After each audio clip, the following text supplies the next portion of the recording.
Welcome to Talking Football. We are back and it's straight to the final stage for Euro 2016 qualifiers. On our show tonight, we'll look at the results of Sunday's matches and get ready for those played on Monday night.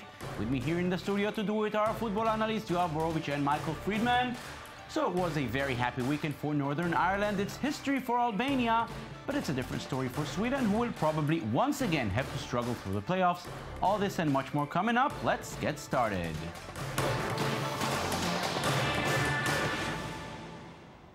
We begin with the matches coming up tonight, and Group C is probably decided. Slovakia and Ukraine are fighting for second place, both with 19 points, but Slovakia have the advantage in case they finish with the same points, meaning all they have to do is beat tiny Luxembourg to qualify directly. Ukraine, who host European champions and group leader Spain, will probably come in third. Everything is pretty much decided in Group E. England and Switzerland have already booked their spot in next summer's Euro. Slovenia will head to the playoffs. The only question still waiting for an answer is, will England win in Lithuania and finish the group with a perfect record? Their co-captain certainly believes so. We don't want to get too carried away with it, but obviously we've done so much hard work from the disappointment in the summer, and to get 9 out of 9 we want to finish the job, we want to be a part of that record, and hopefully we can do that with the last game. So one more to go, the lads know, and obviously fully aware of what we all want to achieve, so hopefully we can get the job done. England were one of the first teams to book their place in the Euro. They look very good in the group. Does that mean anything before next summer, or will it look different once they face real opposition? First of all, we should compliment them for a perfect campaign. That's something quite unprecedented. They played very well. Of course, we're not in a very tough group. And we know the history of England. We know there are always expectations and there's always failure. And so this time England wants to eliminate this possibility. I think they should also adjust their expectations. I think England are not favorites to be in the final of the European Championships or to win it, but they can go quite far. They can finish top 4, top 8.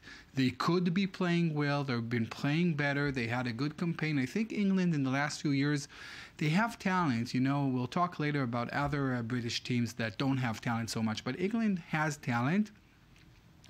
But I think adjusting the expectations is a key, and also will enable the team to play better, because, you know, if they come and they know that every tie, every game they don't win is such a huge disappointment and everybody expect them to win it all, I think it's going to be very difficult to succeed that way. And Michael, they have now friendlies coming up against France, against Germany, against bigger teams. How much of an indication that would be ahead of the summer? The friendlies are critical and important for this team because, as Yoav said, the qualifiers, they performed perfectly thus far.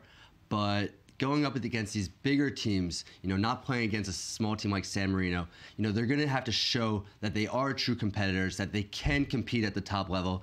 And they underperformed time and time again in big championships. So for this team, it will be important for Rooney to step up, to find the goals that he needs, and for the team to really make a mark in the next step. One more group to be decided later tonight is Group G, where Austria have already gone through as group winners. The question left open is who will join them and qualify directly to the tournament. Russia need just a draw at home against Montenegro to do it. Only if the Russians lose and Sweden beats Moldova will the Swedes go up to second. But even they don't think it's a realistic scenario. And just like in the World Cup qualifiers, Sweden is already thinking of the playoffs. There are better teams and there are less better teams in the playoffs, so hopefully we get a team that aren't as good as maybe Holland, but they're not so good in the moment. But no, Croatia is a good team also. There are teams that I prefer to play against. For all those who followed football in the 90s, they remember Sweden as a team with Thomas Brolin, Martin Dahlin. They came third in the 1994 World Cup. But this team is different. There's one big Zlatan. You look around, and they're a decent team, but not more than that. For sure. Zlatan Ibrahimovic is the best Swedish player of all time. You should go back to the 50s and Nils Lidholm, the legendary, you know, players who played in Milan. But still, Zlatan is the greatest of all time. But as you mentioned, going back to the 90s, looking at Brolin, Dahlin, Henrik Larsson, you know, you had few very, very good Swedish players. Today you have only one. I can think of Marcus Berg, a solid striker. Not a lot of good Swedish players. They always had the composition, the organization, the coaching, the stamina, but it's not enough in today's football. Today, a lot of teams have all those things, but they also need some technical ability. Now, when you got Zlatan, who's a magician, but he plays by himself and he's great for this national team. Is it enough to qualify to the European Championships, one of the 24 teams? Yes, it is enough. They could qualify in the playoffs. I still don't see them go far in a competition. We'll follow Sweden shortly. Now let's take a look at the groups that already played their final matches last night. Group F came to its end, and very few people thought it would look like this. Northern Ireland came in just 5th in their World Cup qualifying group 2 years ago. But now they win the Euro qualifying group. They've already booked their spot in France before last night's match. They still fought to come home with a point from Finland. Romania will join them next summer in France, while Hungary came in 3rd. The story of Northern Ireland gained big headlines during the weekend. The last time the small nation participated in a big tournament was 30 years ago, and that was the World Cup. Now it will be their first trip to the European Championship, and they have big plans ahead. Michael Friedman with a story. Northern Ireland can now celebrate making it to its first major tournament in 30 years after qualifying for Euro 2016. It's Northern Ireland's first international tournament since the 1986 World Cup in Mexico, which saw this small nation compete in the most elite football tournament in the world. Many of the players on that current squad were not even born to witness that milestone, and captain Stephen Davis was just a year old at the time. But this Northern Ireland squad bought into the philosophy of head coach Michael O'Neill and performed throughout the group stage to earn a ticket to France next summer. What we have now in this squad is a real togetherness, a real spirit, and it shows you what can be achieved, and I think it's fitting, as I said all along, for the players that we have. It's funny on the pitch, Warren, he was saying, it's taken him 96 games to get here, and Conor McLaughlin's got there in 8. So it shows you the harshness of international football as well. That's the nature of it. While the team is 35th among the FIFA rankings, the players rallied to show their nation can be a force within Europe. Qualifying is not enough. The manager believes his squad can be a true competitor at the Euros. We're not just going to go there and enjoy it. We're going to go there and obviously try and make an impact. And I genuinely believe, fitness and availability being what it can be and the strength of the squad, we can go there with a real optimism. With the support of their nation throughout the qualifiers, the team found the strength and belief to succeed in their quest for European success. Yoav, I remember this Northern Ireland team losing to Israel in Belfast 3 years ago. What have they done right since then? First of all, they have a very good manager, Michael O'Neill, who really worked wonders. Northern Ireland did not compete in a big tournament since the 80s. During the 80s, they had a great goalkeeper, Pat Jennings, one of the best in the world. They had Norman Whiteside. They had another few good players, Sammy McElroy.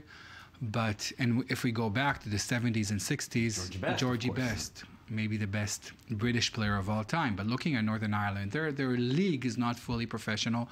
All their star players are not even stars. They play in 3rd Division England, 2nd Division, some in the Premiership, but not big names. Even looking at Kyle Lafferty, their big scorer who plays for Norwich City.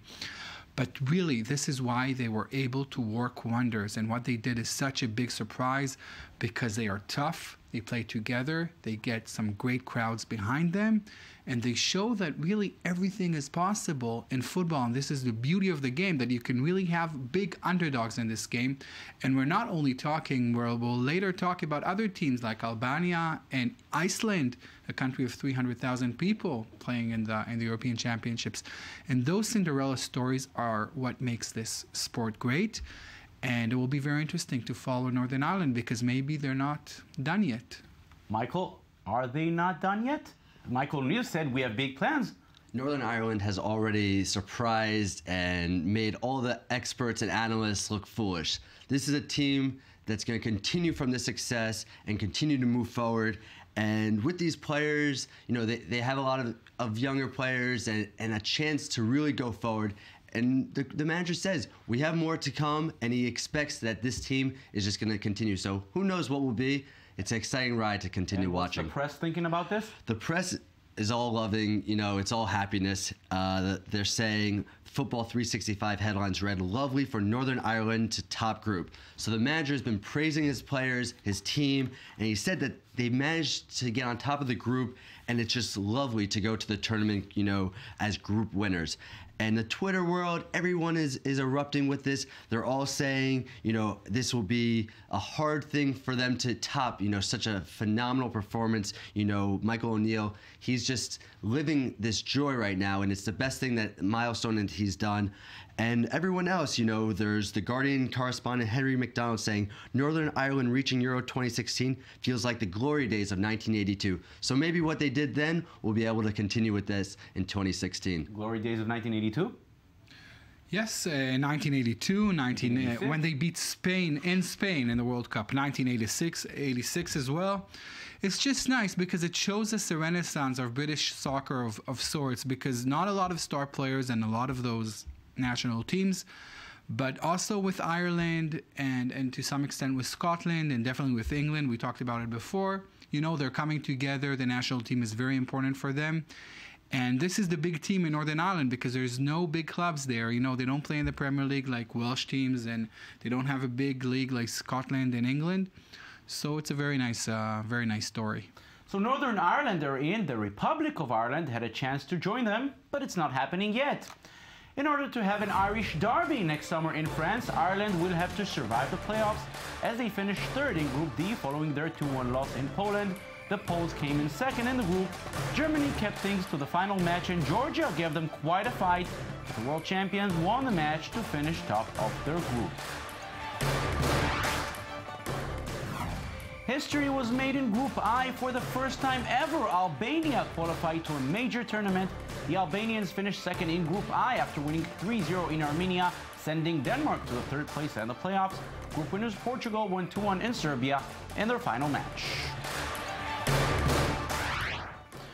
This Albania story is great. Who would have thought teams like Albania, maybe Northern Ireland, Iceland that you mentioned, these are very small nations. Albania is a poor nation, but they'll play in the Euros. Yes, Albania were, minions in world soccer. They never succeeded. As you mentioned, small nation, poor nation. We never had big names in the world in the game, but they were able in the last few years, last decade maybe, to get some players from other countries who have Albanian. Yes, from Albanian origin, who have Albanian parents, and they were able to bring them in, and those players got from Europe. They play on a higher level, and they mixed it with a blend of national pride and passion, which they happened in Serbia last year in their game. Yes, which they definitely receive in Albania with the crowds, and again, totally working wonders. Talking about going back a year when the preliminaries started, nobody would think Albania would be playing in the European Champions, but this is also part of the Michel Platini vision. Expanding the tournament from 16 to 24 teams, enabling smaller countries to compete. And I think it's just a great... a lot of people are critical because they said the European Championships will not be as high level, but I say this is really not important. The games will be at the same level, most of them, and there will be an opportunity for more national teams to play, and I think 24 teams is a nice amount. And Michael, they've gone through a tough group. Denmark, Portugal, Serbia, which was very weak but is a strong team. It's not as if they had an easy group. No, not an easy group whatsoever. They were able to overcome all obstacles and really show the world what they can do. And as Yoav said, it's exciting to see other teams that might not have been able to have the opportunity in the past when it was 16 teams to expanding it and having more teams there. It really gives a great chance for these smaller countries to perform and show what they can do on the world stage. And quickly, what's the press thinking about the Albanian story? The Guardian headlines read, Albania win in Armenia to confirm qualification for first major tournament. So the players are thrilled. You see Laura Kana, he was crying as he was celebrating. And you know, he said the words can't describe the feeling, and everything about it. You have Twitter going with the Prime Minister saying the impossible dream turned into a reality. So it's really special. Everyone's getting around it, from the FA president to everyone around the country, and they're going to also hope for more success to come. Can they go past Yoav, you think, first round in France next summer? I think it's going to be very difficult. Obviously, it will still be very interesting to see these teams, Northern Ireland, Iceland, who perhaps can go further, Albania. Yoav Borowitz and Michael Friedman, thank you very much. We'll see you again tomorrow. And that's it for the Monday show. Don't forget, you can watch us anytime on our website at i24news.tv. We're also on Facebook and on Twitter. And make sure to join us again tomorrow when we look ahead to the action expected on Tuesday night.